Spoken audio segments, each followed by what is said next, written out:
इस समाचार के प्रायोजक हैं Monika bakery, 2/3 Kranti Kripalani Nagar, Annapurna main road, Maharashtra bank के सामने, इंदौर। इस समाचार के प्रायोजक हैं दास bakers Shiv Shakti villa, scheme number 103, Kesarbagh bridge के पास, इंदौर।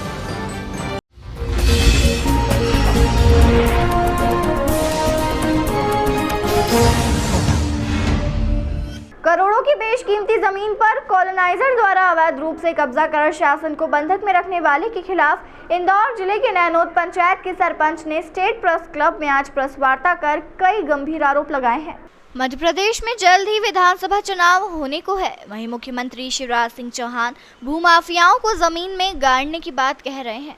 वहीं दूसरी ओर भारतीय जनता पार्टी के नेता और नैनोद ग्राम पंचायत के सरपंच की सुपर कॉरिडोर स्थित पालखेड़ी की जमीन कॉलोनाइजरों ने हड़प ली है और उसे शासन के पास बंधक के रूप में रख दी है। यह आरोप लगाते हुए नैनोद के सरपंच सुरेंद्र सिंह सोलंकी ने इंदौर स्थित स्टेट प्रेस क्लब में पत्रकार वार्ता कर कॉलोनाइजर के खिलाफ अपनी बात और उस पर धोखाधड़ी का आरोप लगाया। उन्होंने बताया कि संजय पिता देवेंद्र दासोट और सागर पिता गोविंद चावला ने उनकी करीब 1 बीघा जमीन पर अवैध रूप से कब्जा कर लिया, जिसमें करीब 20 प्लॉट काट कर जमीन को शासन को बंधक के रूप में रख दिया। सरपंच ने कहा कि उनकी कहीं भी सुनवाई नहीं हो रही। आरोपियों ने कूटरचित दस्तावेजों के आधार पर उनके साथ धोखा किया। पीड़ित का दावा है कि जमीन के असली दस्तावेज पीड़ित के पास है। करीब 1 बीघा जमीन पर काटे गए प्लॉट वर्तमान में करोड़ों की कीमत रखते हैं। पीड़ित की माने तो उन्होंने मामले को लेकर पुलिस विभाग सहित एसडीएम कार्यालय, कलेक्टर जनसुनवाई सहित कई संबंधित विभागों में शिकायत की है, किंतु उन्हें न्याय नहीं मिल रहा है। पीड़ित सरपंच ने बताया कि वह भाजपा से संबंध रखते हैं।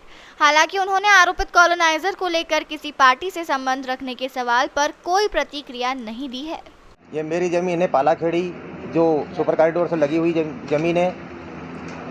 वहाँ पे पालाखेड़ी गांव है, वहीं पे मेरी ज़मीन है। उसके पड़ोस में ही कॉलोनाइजर है संजय पिता देवेंद्र दासोट एवं सागर पिता गोविंद चावला, उन जिनकी ज़मीन मेरे से पड़ोस से ही लगी हुई है। उन्हीं लोगों ने मेरी ज़मीन पे अवैध रूप से कब्जा कर लिया और कुछ रचित तरीके दो दस्तावेज पेश करके शासन में ही मेरी ज़मीन को बंधक रख दिया। जो बंधक रखी जाती है वहाँ पे ज़मीन कॉलोनी काटते हैं, जब वहाँ पे वो मेरी ज़मीन वो उनकी ज़मीन दर्शा के उन्होंने वहाँ पे बंधक रख दिया है। क्या किसी प्रकार के कोई दस्तावेज उनके पास है इस जमीन के? जो इस जमीन के पूरे दस्तावेज मेरे पास है, उनके कने कोई दस्तावेज नहीं है। उनने कबूल भी कर लिया कि गलती से हो गया है। उसके बाद में भी 4 साल हो गए। उनने बोला था ये ज़मीन को हम वहाँ से आपकी ज़मीन को बंधक जो रखी हुई है हम छुड़वा देंगे, पर आज तक उस पर कुछ कार्रवाई नहीं हुई है। इस मामले में आपने कहीं शिकायत की थी? मैंने हर जगह थाने में शिकायत करी, एसडीएम साहब का ने शिकायत करी। एसडीएम साहब का ने जब शिकायत करी थी तो वहाँ पे मुन्ने मौका मुआयने के लिए तहसीलदार उसको अपने आरआई को और पटवारी को पहुँचाया भी था। और वहाँ आरआई और पटवारी ने जब रिपोर्ट वहाँ पेश करी थी उसमें साबित भी हुआ था कि इनके द्वारा वहाँ अवैध रूप से कब्जा करा हुआ है। फिर उसके पश्चात क्या हुआ? अगर इसके अलावा एसपी साहब का ने मैं शिकायत कर चुका हूँ, एसडीएम साहब का ने शिकायत कर चुका हूँ। अभी 29 तारीख को मैंने कलेक्टर महोदय के वहाँ पे भी शिकायत करी जनसुनवाई में, पर अभी तक कोई कार्रवाई नहीं हुई है इस पर।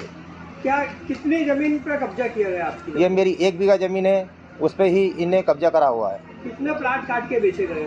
उस पर 20 प्लाट है, उनको बेचे नहीं गए हैं। उसको वहाँ पे शासन के यहाँ पे बंधक रखे हुए हैं। कॉलोनाइजर का नाम बताइए पूरा। संजय पिता देवेंद्र दासोट एवं सागर पिता गोविंद चावला। आपका नाम बताइए। कुंवर सुरेंद्र सिंह सोलंकी। वर्तमान में मैं अभी ग्राम पंचायत नैनोद से सरपंच हूँ।